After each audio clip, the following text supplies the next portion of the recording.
Well, the drama of signing his franchise tag is finally over, but we're not done yet.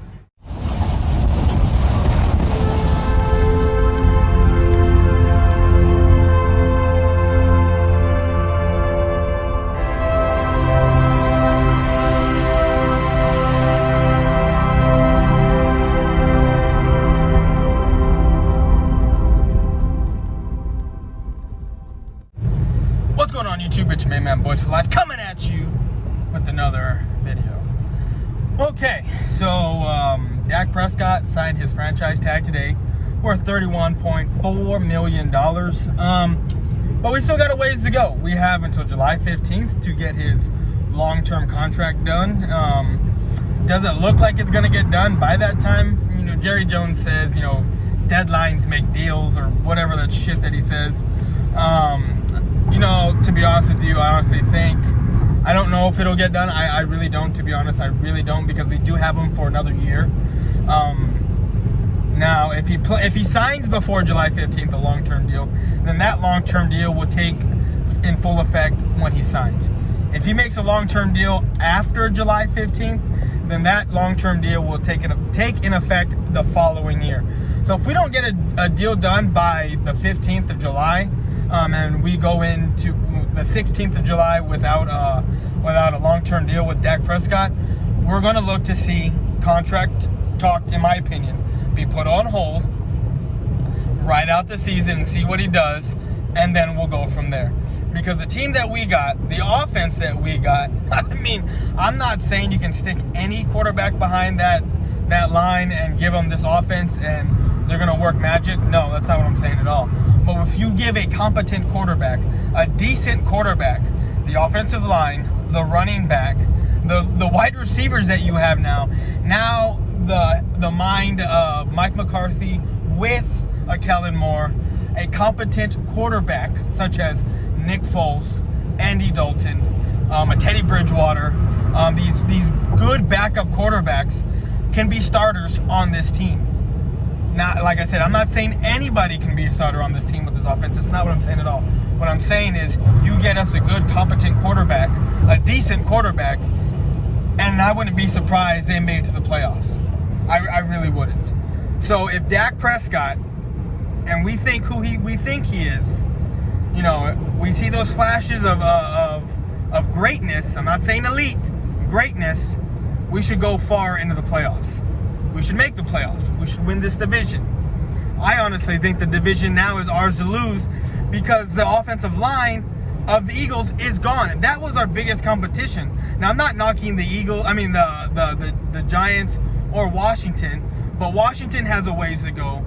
I mean, they got a good an edge rusher in Hill, but we've seen Haskins, the way he's played. That offensive line just lost Trent Williams, so it's in no better shape than what it was last year. Probably worse. The Giants, their offensive line is they're fixing it, but it's not what it needs to be. Their defense is still hit or miss, so they still got a ways. They still got a ways. Yes, they got a good wide receiver, that rookie that started showing out last season towards the end. Of course, you got Saquon. And you got Daniel Jones, who everyone's over there is like, he's the Messiah and he's the next big thing, when he can't even hold on to the football. So I don't even know what the hell they're talking about. And then now, like I said, the Eagles. The Eagles are the Eagles. But with Dallas Goedert getting knocked the fuck out. Now, I mean, he's gonna be fine. He's gonna play. I just find it funny is like, wow, like another Eagles player just, wow. All jokes aside, you know, he just got knocked out. Nothing bad happened to him. He went to the hospital. He got checked out. He's fine. The offensive line, like I said, is in shambles. At guard, Matt Pryor. What? They got some guy named Prince something. I don't even know his name. I mean, honestly, like, good job with your speedy wide receiver and your quarterback in the second round. Those are great draft picks for y'all. it just seems that when you finally get a handle on a position, something else breaks. It's amazing. It's magnifico. It's magnificent. It's just, I love it. I love it because it's like, oh my God, we got this done. But then we fixed the fender, but we just blew out another tire. You know, just damn, you just can't catch a break. So, you know, with the Eagles having a shaky offensive line at best, it's gonna be hard for Carson Wentz to stay upright. I'll tell you that. So like I said, I honestly think that this is our division to lose.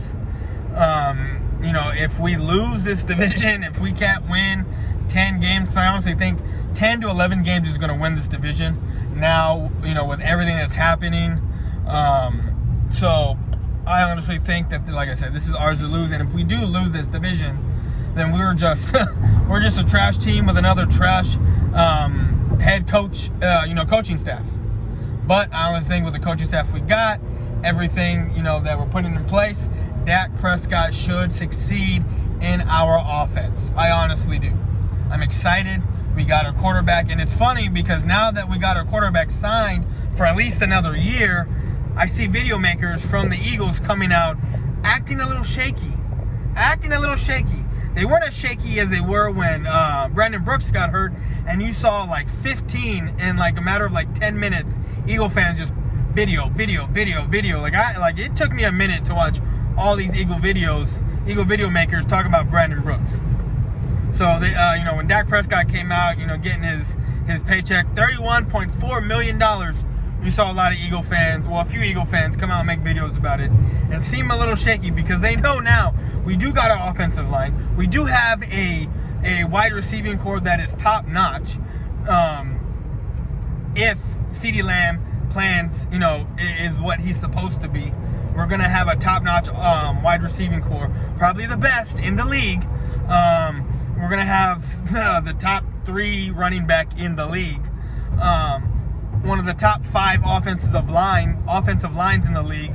So, I mean, we're going to be putting up points. Now, I honestly think with this coaching staff, they're going to be able to work wonders with this defense that we got. It's a rebuild defense, a lot of inexperience on this defense, but you also got a lot of experience up front in that front 7.